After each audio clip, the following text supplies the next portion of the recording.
1, 2, 3, et 1, 2, 3. Et on est 10, et 4, et 5, et 6, et 7, et 8,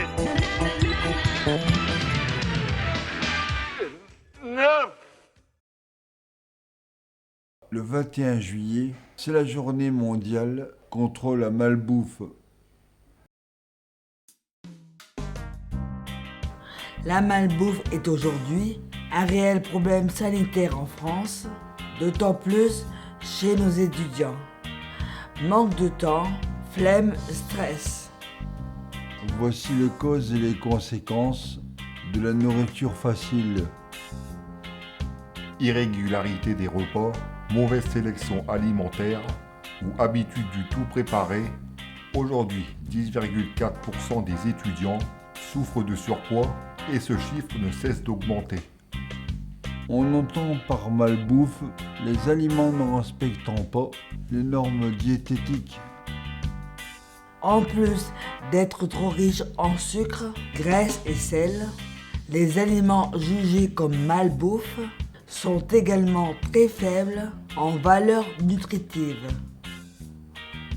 On les retrouve généralement dans les assiettes des fast-foods, des snacks, mais aussi dans les boissons gazeuses telles que les sodas. Mais quelle est la cause de tout cela? Séduits par leur goût, les consommateurs ne se rendent pas compte des dangers de la malbouffe, parfois allant jusqu'à l'accélération de la prise de poids. Ce qui crée un cycle vicieux, étant donné que la prise de poids entraîne les gens à moins bouger, pouvant ainsi favoriser l'obésité. Conséquences graves pour notre santé, l'obésité est la première cause de décès prématurés et évitable en France. Actuellement, l'OCDE, Organisation de coopération et de développement économique, estime que 15,3% des adultes français sont obèses. D'ici 2030, nous aurons sûrement franchi le cap des 21%.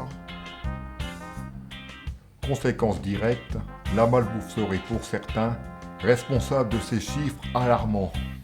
8 millions d'obèses, plus de 500 000 insuffisants cardiaques, plus de 2 millions de diabétiques, 25% de cancers liés à une mauvaise alimentation.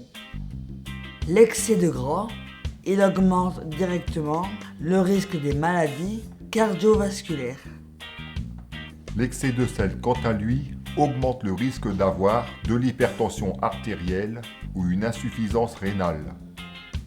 Alors que l'excès de sucre accroît celui d'avoir un diabète sucré. Autre conséquence, la malbouffe affecte notre cerveau.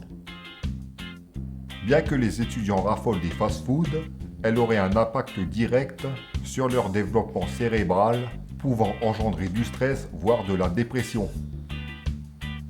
Néanmoins, les adultes ne sont pas affectés par ces troubles. Chez les enfants et adolescents, le cortex préfrontal montre une grande plasticité, c'est-à-dire qu'il est très influencé par notre mode de vie. Pour les scientifiques suisses de l'école polytechnique de Zurich, manger trop de fast-food à un jeune âge pourrait entraîner chez l'adulte des difficultés d'apprentissage, mais aussi des comportements puérils, voire agressifs. Afin de limiter la consommation d'aliments jugés comme malbouffe, diverses solutions existent. Application de plus de budget pour les étudiants, conseils nutritifs au livre de recettes. Autant de solutions faciles à mettre en place. Cependant, si vous ressentez un sentiment d'addiction, nous vous recommandons de vous entourer de professionnels et d'en discuter avec votre médecin traitant. Vivez pleinement, mangez sainement.